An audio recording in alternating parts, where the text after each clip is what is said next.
Your boy the Crypto Goon, and shout out to all my crypto goons for pulling up once again. Now there's a lot of chatter going on in DC about Trump's crypto dinner and how crypto billionaires are able to pretty much buy their way into the White House during the dinner, or in order to get invited to the dinner, you had to have purchased $2 million worth of the Trump meme coin. Now, this can be good and this can be bad, but let's check out the clip and then we'll react to it. 200 wealthy, largely unnamed investors are heading to Washington for dinner with the president tonight, raising new concerns over the wealthy buying access to Donald Trump. In total, they spent $394 million on Trump cryptocurrency tokens in exchange for an invitation to Trump National Golf Course in D.C. to see the president. As NBC News has learned, that's nearly $2 million each, more than 500 times the federal election contribution limit. Those numbers based on an analysis by blockchain analytics company Nansen. Joining us now, Drew Harwell, technology reporter at the Washington Post. What more do we know about this event, Drew, and who will be attending?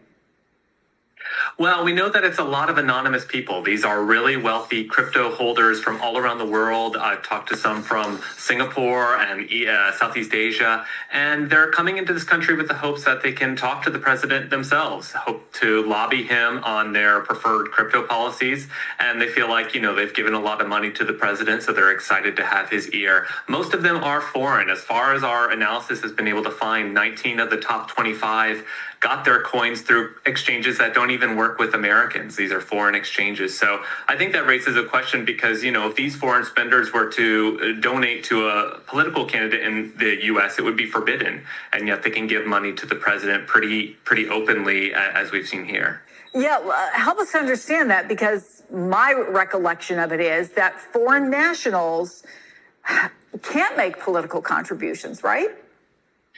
Yeah, they can, but that's in a campaign environment. This is a meme coin environment. This is crypto. Crypto is very widely unregulated. It's the Wild West. You've seen people on Democrats and Republicans saying there needs to be more rules, but until that point, we have basically a coin that an affiliate of the Trump organization, Trump's family business, created. They make the coins, they sell the coins, and they profit from the coins. We know that the Trump team that has worked on this has made millions in transaction fees and sales of this coin. So this is money going directly into the pocket of a company that's tied to the president. Right now is owned by a trust that's run by the president's adult sons, but is basically one step away from the Oval Office. We know Trump has embraced crypto, including signing an executive order to create a Federal Reserve of Bitcoin, other digital currencies.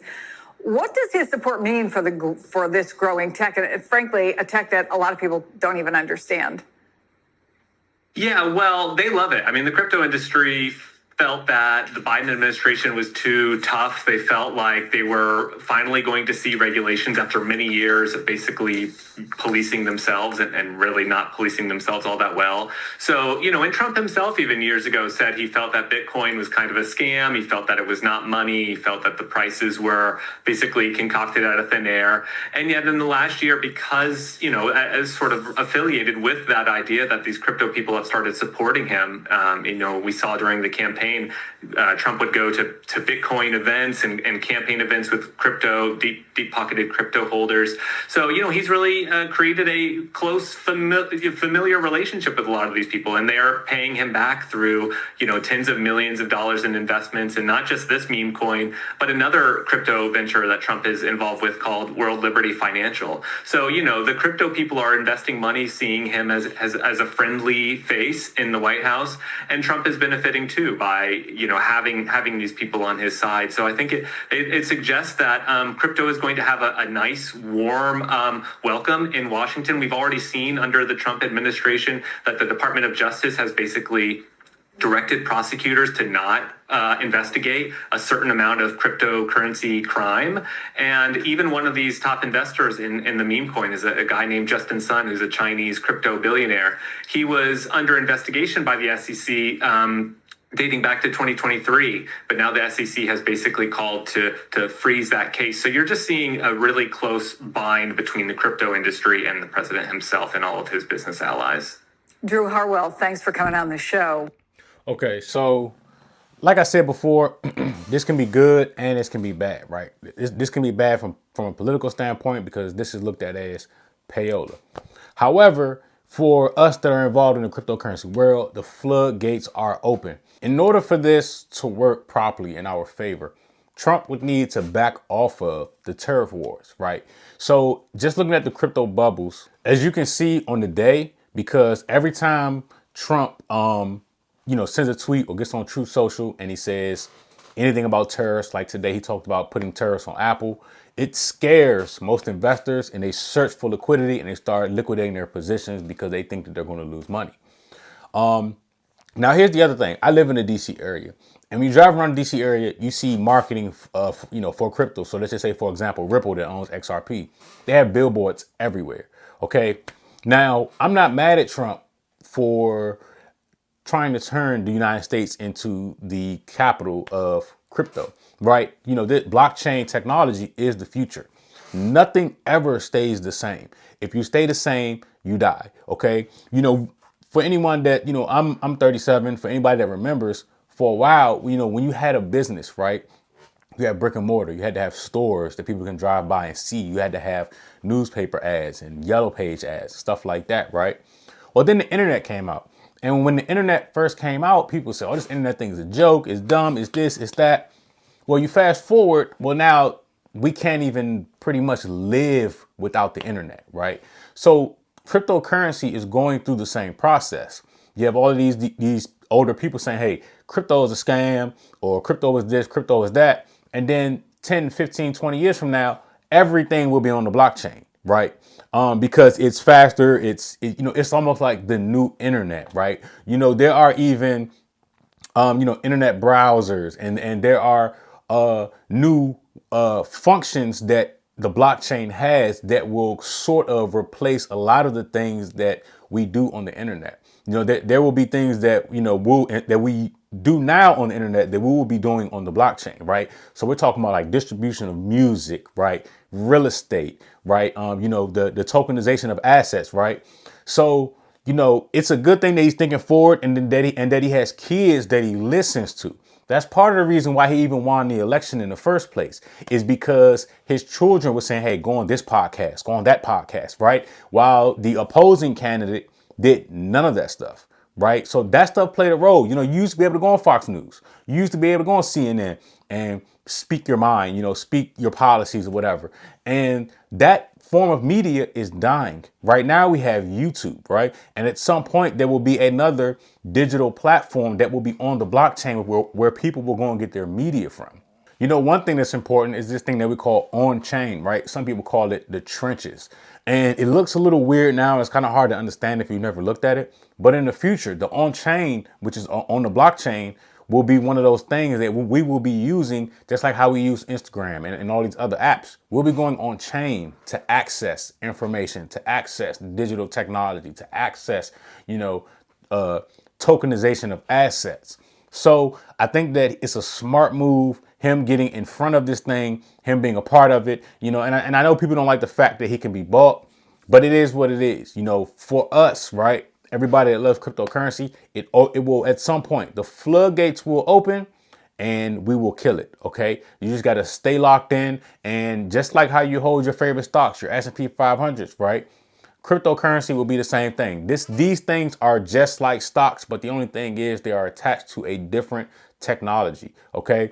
And if you hold on to them long term, like if you go find your favorite cryptocurrency, whether it's XRP, XLM, Solana, and you go back to the inception, or Bitcoin, and you go back to the inception of these cryptocurrencies, most people wish they would have purchased these things at the inception. The same thing with Apple, the same thing with Microsoft, the same thing with Google. We all wish Amazon that we would have purchased these things on day one when they first hit the exchanges. Okay, so that's all this is. Now, like I talked about before, the majority of these cryptocurrency and their companies, they just happen to be on the blockchain, right? And not on the New York Stock Exchange. They're trash. Okay. Just like how we saw when we had that crash back in, and correct me if I'm wrong, 2008 or so. And we saw, like Enron and all these other organizations and companies go under. and file bankruptcy. We're going to see the same thing in cryptocurrency. It's just a part of the cycle. A lot of these coins are trash, right? And that's why I tell people, get with the coins that have a real world utility to them, right? XRP is a great technology. They have great marketing. We know that. XLM has great technology, right? They lack in the marketing department, but it's a decent technology. And there are plenty others, right? Now, again, I like Bitcoin. However, I'm critical.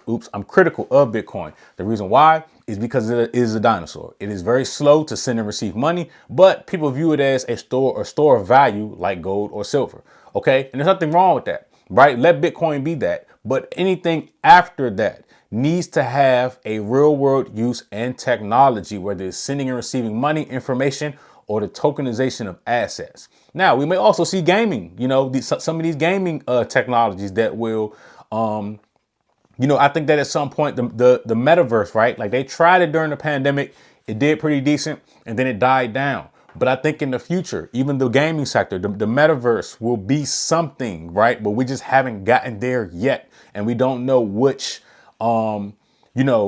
gaming crypto company will be in the forefront. We don't know if it will be Decentraland. We don't know if it will be some of these others. We don't know. But there is definitely a future in that. Just like with some of these AI products, just like I talked about Taurus AI, right? They have a decent product, right? And, if you actually use their app, Sonar, again, it's a decent technology, right? I can see us using that because you can pretty much talk to it and tell it to do stuff in your phone, kind of like a Siri, right? Very similar. So in the future, I think that these larger companies, your Facebooks, your X, your Instagram, and even YouTube will give you the option to donate money to creators using cryptocurrency, right? That's kind of the reason why we have Batcoin, basic attention token. On the other side of that, when people are watching the Super Bowl, when people are watching their favorite television on Netflix, instead of them, just paying for a subscription, they will get paid in basic attention token, which is what the whole point of Batcoin is. Now, me personally, I don't think Batcoin is a great investment, but the idea of it, you watching an ad and then you getting paid in Bat, because you watched that ad, right? So you'll have people that are heavy consumers of television, in which it will probably end up on the blockchain, which I think that YouTube will become the #1 source of television and kick out Netflix and, Fox and all these other larger stations, Viacom. But the technology behind it, it makes way more sense for you to get paid for your attention than it does for you to not get paid, and you're paying to watch, you're paying a subscription to watch something. So there's a lot of great ideas here. It will just take time, and you will have to be patient to take advantage of that. And again, it's the #1 goon, the crypto goon. Shout out to my crypto goons for pulling up. Crypto goon out.